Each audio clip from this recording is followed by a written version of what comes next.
Most people never learn the difference between love and attachment. In the ancient magical world, these two feelings were known as twin spells, identical in warmth, opposite in destiny. One spell frees the heart, the other binds it. And yet, almost every person in our world mistakes one for the other. Today, you'll finally see the difference, and maybe understand what spell is cast on your own heart. Two spells can feel the same against the skin of the heart, like twin flames warming your hands on a winter night. One is love and one is attachment. Both glow, both promise safety, both whisper sweet oaths in the dark.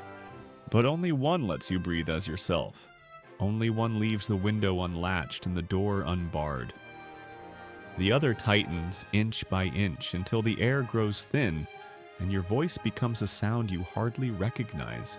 If you have ever stood by a waystone, waiting for a rider who comes late, or paced the hearth while the stew overboils because you are rehearsing the right sentence to keep someone from leaving, then you know how close these spells can seem, and how different they feel when the night stretches long.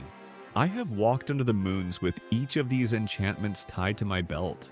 Once I wore attachment like an iron ring engraved with runes of fear. It felt heavy and valuable, as if its weight proved my devotion.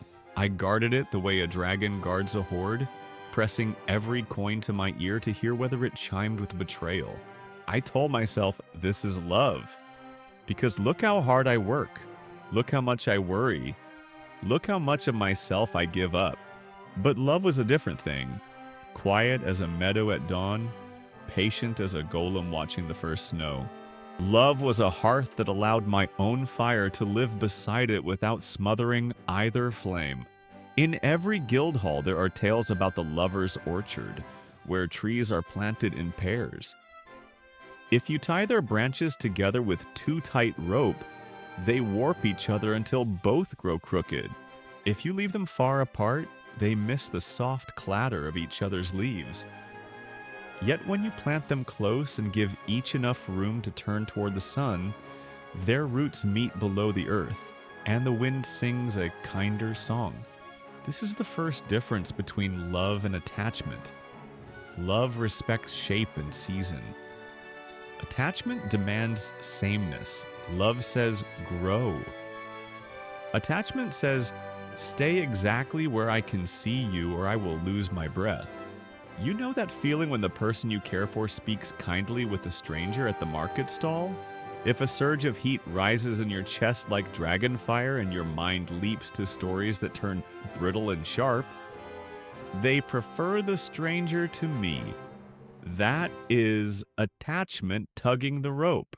It is the old fear spell, the one many of us learned young. If I am not needed every moment, I will be abandoned at the edge of the forest. It tries to keep you safe by making everything urgent and fragile. But love, though it cares and sometimes stings, has a different rhythm. Love notices, breathes, and stays curious. Love says, I felt a jab of jealousy. That feeling is mine to tend. I will not thrust this thorn into your hand. Love does not demand that the other tear down their friendships to prove loyalty. Love asks for honesty and offers the same. There was a young knight I once knew, oath-sworn and brave, who loved a hill witch with laughter like river light. When she visited neighboring villages to trade charms for herbs, the knight paced the flagstones counting her steps in his head, though she was far beyond the keep's walls. He would ask, not with cruelty, but with hunger, who held your gaze? Did you think of me while you walked along the hedgerow? The witch did not fault him for the wish. She too had known the ache of being left. She showed him her satchel and her receipts of barter, scrolls sealed with herb-stained twine. Still, he felt no rest. He was convinced if he could only know everything, he would at last be settled. Yet the mind that seeks total proof is a bottomless cup. The more you pour, the more it wants. This is attachment's geometry. It measures and measures until the numbers blur because what it truly seeks is not knowledge but certainty. And certainty is a sun no mortal can swallow. A ranger and an elf lorekeeper once shared a small cottage by the river bend. The ranger would vanish into the green for days, following deer paths soft as whispers, while the lorekeeper traced ancient runes and cataloged stories in a cedar-bound book. They made a ritual. Before the ranger left, they sat by the hearth and spoke their hopes and their worries. They set a time by the temple's water clock that marked the hours with soft drops into a bowl and said, "If the bowl overflows twice and I have not returned, I will send a raven. If the bowl overflows thrice, you may search." When the ranger returned, they told the truth of the journey and asked after the lorekeeper's quiet days. It was not perfect. Sometimes one longed more, sometimes one felt forgotten. But the rhythm carried them because love held a seat for both persons, while attachment would have tried to make one disappear into the other like water into sand. What I am telling you is simple and hard. Attachment is a spell woven from fear and scarcity. It says, if you choose anyone else for anything, time, laughter, attention, I will collapse. It looks like gripping too tightly to someone's schedule and body, like bargaining with your own values to become the exact shape you think they want, like using jealousy as proof that the love is strong when it only means the alarm is loud. Love is a spell woven from trust and choice. It says, I am me even when you are not right here.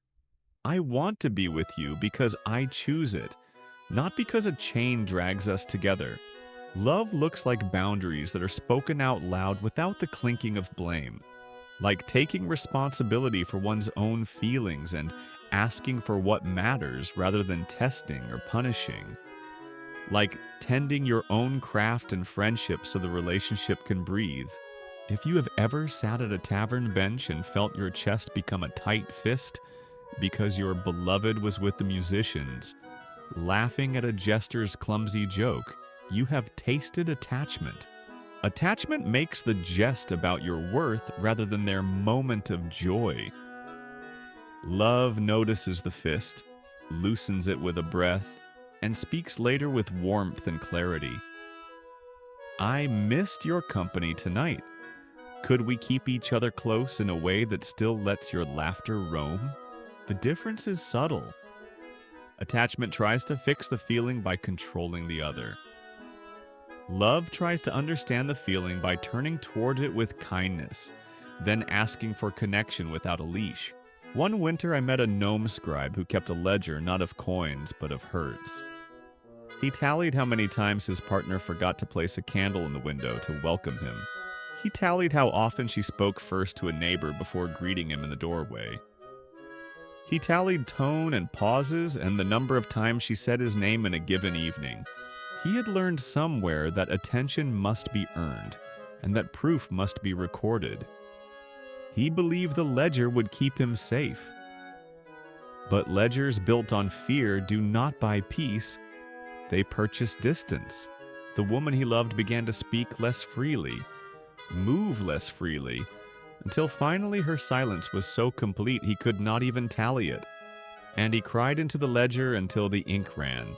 When at last the scribe closed the book, he did not toss it into the hearth. He tied it with ribbon and laid it on the shelf, as a teacher might store a tool that once was useful but is no longer needed. He told me, I learned that my counting was a prayer to an old god of worry. I will now pray to the god of sitting beside the one I love until we both feel our hearts slow. There are guilds that teach spells for soothing the mind when attachment storms blow. A gentle elder once taught me the hand-to-heart ritual. Place your palm on your chest and name what you feel as a weather pattern. Jealousy is a small storm. Fear is a fog over the road. Loneliness is a cold wind. Then breathe as if warming your palm from inside. and whisper to the feeling, "You can stay while I move with care." Such a simple thing, and yet it changes the whole room, because you stop demanding that the feeling leave before you speak kindly. Another spell is the boundary charm. It is not an iron gate, it is a low wooden fence with a latch. You say, "I can share my time, but I will not be interrogated." Or, "I want to hear your day, but please ask rather than assume." You say, "I will not threaten to leave to prove a point." You say, "If you are angry, I can meet you once you are ready to speak without shouts." In some tales, these are called firm lines. I call them hearth rules. They keep the fire from spitting cinders onto the rug. I've seen attachment wear costumes. It can look like romance when it is only hunger. It can look like care when it is only panic. Picture a troll guarding a bridge. He will not let the one he loves pass unless they pay a toll of constant reassurance.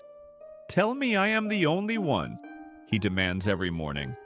"Swear you will never look away," he commands each evening. If the lover tires and sighs, the troll grows wounded and roars, as if the sigh were a proof of betrayal. The troll is not evil, he is frightened. He believes the bridge will fall unless he stands there forever. But a bridge becomes stronger when it is built well and trusted to hold. The lover who must pay every step will soon find other paths, not because they do not care, but because freedom is food, and without it, their spirit starves. Let me speak now of love that does not bind. There is a fairy craft called the rope of returning. It is an invisible thread tied between two people who choose each other day after day. It does not pull. It does not cut. It simply glows softly when they think of one another. If one walks into the forest to learn the language of owls, the thread glows. If the other studies runes in a mountain library, the thread glows. When they meet again at the gate, each returns not out of pressure, but out of promise. Love is like that rope. It trusts time and remembers. It offers presence, not possession. It says, "I hold your story with care, and I will not become the only chapter." But do not rush to scold your own attachment. It once saved you, perhaps when you were small and someone you depended upon became smoke in the doorway, or nodded without seeing you, or wrapped you too tightly in their worries. Attachment learned to watch every flicker of expression like a ranger reading tracks for storms. It learned to predict danger and prevent loss. It is an old guardian, a stone golem assigned to keep you breathing. Sit with it by the fire if you can. Thank it for its work. Then ask it to learn a new oath, one more suited to the life you want. Guard me not by chaining others. Guard me by helping me feel my own breath, by guiding me to speak gently and clearly, by encouraging me to tend to my friendships and crafts. When you are tempted to test the one you love, by going silent so they will chase you, or sharing a half-truth to see if they will notice, or declaring a rule you do not plan to keep, remember the market of illusions. I passed that market once, near the cliffs where dragons ride the thermals. A witch with eyebrows like swallows' wings tried to sell me a bottle of ever-after glue. "Seal your fate," she crooned. "Never doubt again." The bottle looked pure and shimmering. But nearby, an old bard sang a quieter song and pointed to a stall selling seed. "Grow your trust," he murmured. "It takes longer, but it will bear fruit even when storms come." I bought the seed. It required me to show up each morning, to water and weed. It reminded me to ask for what I needed without thorns in my tone. It asked me to listen with both ears and my whole face. It asked me to forgive, not to release patterns of harm, mind you, but to let go of petty tallies that kept me turned away from wonder. There is also the matter of self-attachment. which masquerades as love for another, but is really about using a person as a mirror. If you find you cannot be at ease unless you are always reflected, always praised, always chosen, then the person before you has become an enchanted glass, and your longing will never end because the glass cannot feed you. Love turns you gently away from the mirror so you can face the real fields and rivers of your life. It says, build your craft, tend your friendships, walk the path that belongs to you. Then bring your full self back, not to be completed, but to be companioned. A dragon council once gave me a feather, not from his own scales, of course, for dragons do not have feathers, though they sometimes trade for phoenix plumes when they wish to illustrate a point. He tapped the plume against my palm and said, "Notice this difference." Attachment flaps frantically when the wind rises. Love finds the current and glides. When storms come, as they do in every bond, love does not pretend the sky is clear. It chooses to bank the fire, to speak through the thunder, to stay in the room even when voices shake. Attachment may try to end the discomfort quickly, perhaps with grand declarations or dramatic exits designed to pull the other close. It might work for a night, but love builds a small shelter and says, "We can stand this weather. We can disagree and still hold one another's dignity." If you wish to practice love's magic, here are humble ways. Keep your own small life lit. Gather with friends in the village square to swap stories, not to lament your beloved's shortcomings, but to remember you are a person among people. Let your craft be a stream your heart can drink from, a loom, a lute, a garden, a ledger of kindnesses. When your beloved returns from their own day, you will have a full cup to share rather than an empty jug demanding to be filled. When you feel the tightness in your chest that says, ask where they were every moment. Place your hand on your heart and count 7 warm breaths. If the tightness persists, speak it simply. I felt afraid today. Could we spend time together and remind our rope to glow? And when your beloved brings you a concern, do not swat it away like a moth. Hold it as you would a baby bird, gentle and attentive. You are not required to fix every feather. You are invited to stay. Once I saw 2 lovers carve runes into waystones at the edge of their fields. The first pair wrote rules that sounded like unbreakable chains. Never look at anyone else, and never walk without the other by your side. The stones cracked in the first freeze, and the lovers were frightened by the fissures and tried to mend them with harsher oaths. The second pair wrote promises that sounded like songs. We will tell the truth even when our voices shake, and we will let each other be strangers now and then, so we can rediscover each other again. Their stones weathered well. Moss grew and birds nested on top, and travelers sometimes rested their backs against them, feeling the warmth of old words. There is a story of a mage and a smith who loved each other across a river. The mage sent lights across the water at dusk. The smith answered with bellows of fire you could see from the far bank. When the floods came one spring, the bridge washed out, and for weeks no one could cross. The mage grew anxious and started sending dozens of lights, some red with fear, some green with hope, until the sky looked like a spell gone mad. The smith, overwhelmed, put out his fires. "I cannot tend to both the water and your lights," he muttered, and withdrew into his forge. It almost ended there, but an elder sat them down when the river finally calmed. "Love is not more light than the sky can hold," she said. "Love is the rhythm by which you choose which light matters this night." They learned to send only one lantern and one flame as a signal for "I am here." Then preserve their strength for the ferrying back and forth when possible. This is the lesson. Attachment floods the sky to quiet its shaking heart, but ends up drowning both shores. Love chooses a steady signal. Sometimes attachment speaks with a noble voice, telling you that sacrifice is the truest proof. Give up your guild, it says, and they will finally see that you love them. Stop sleeping, it says, and meet every wish as it arises. But emptying yourself to the dregs does not create devotion, it creates a ghost. Love seeks your aliveness. It will ask you to make offerings, yes, but not to abandon your soul. If you give from resentment, the gift curdles. If you give from fullness, the gift becomes a feast both can share.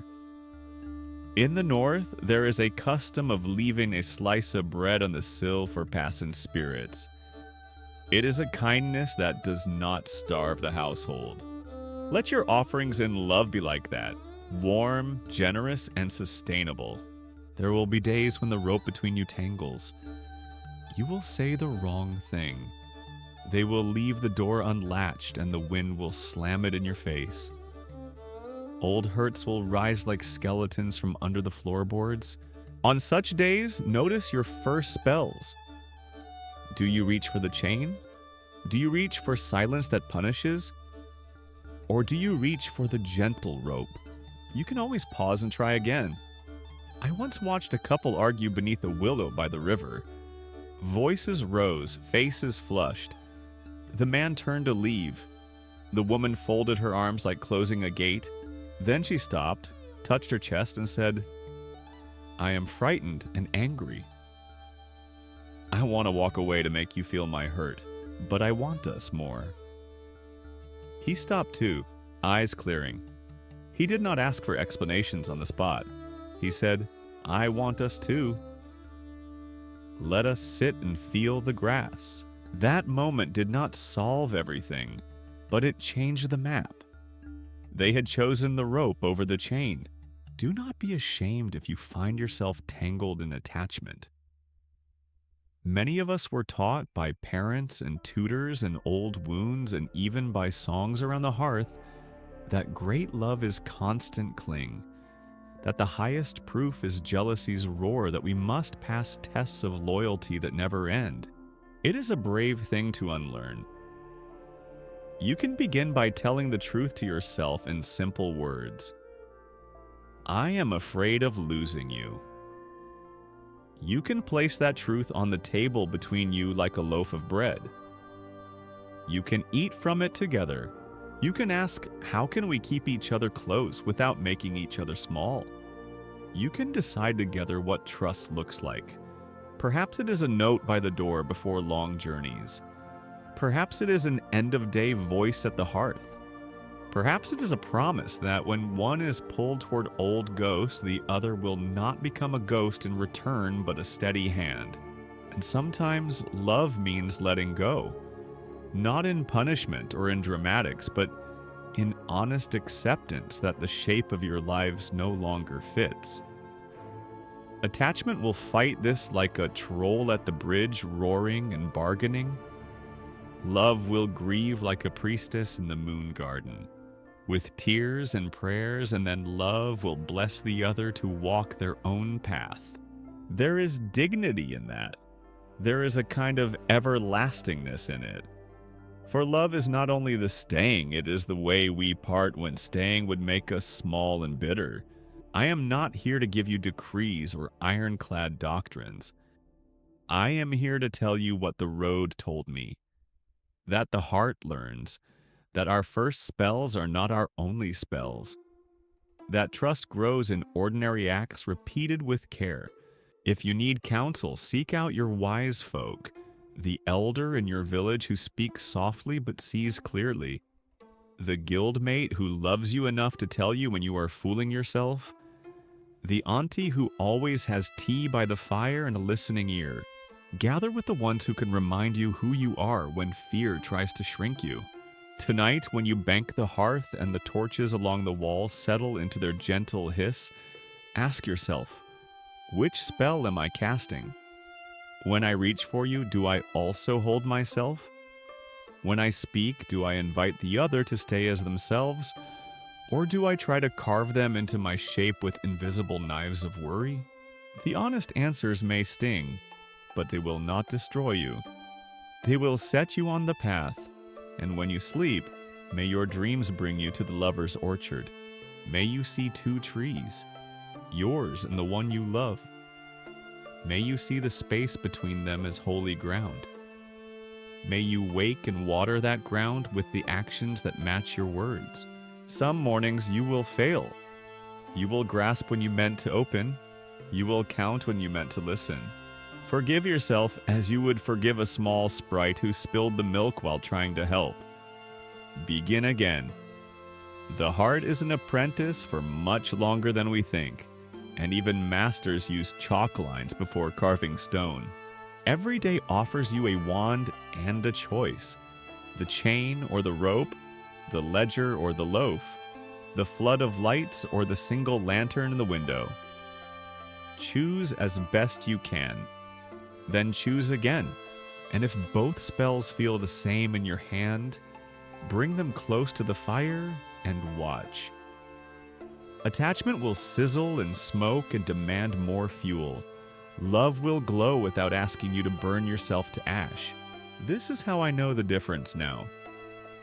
When I am loved, I return to myself.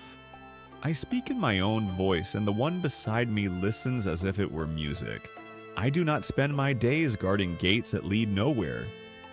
I spend them gardening, learning, laughing, arguing fairly, resting, reaching out, letting in. And when I love, I do not make a god of my fear. I make a companion of my courage.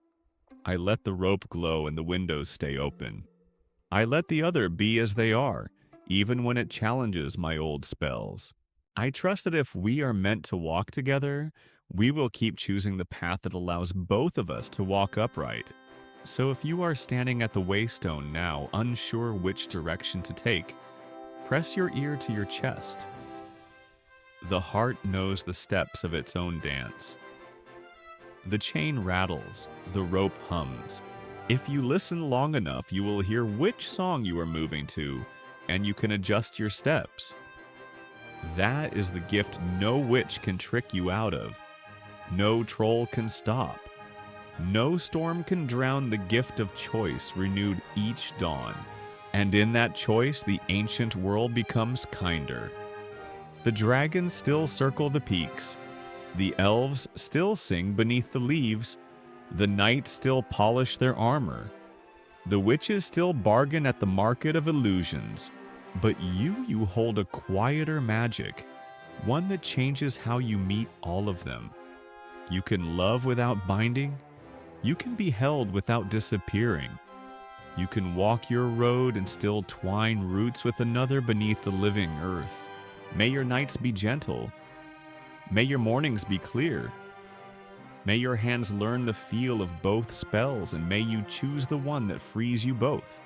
And if you forget, because we all forget, may there always be a torch lit on some windowsill, reminding you that love is not a cage but a hearth, and that you are welcome to sit beside it, warm your palms, and begin again.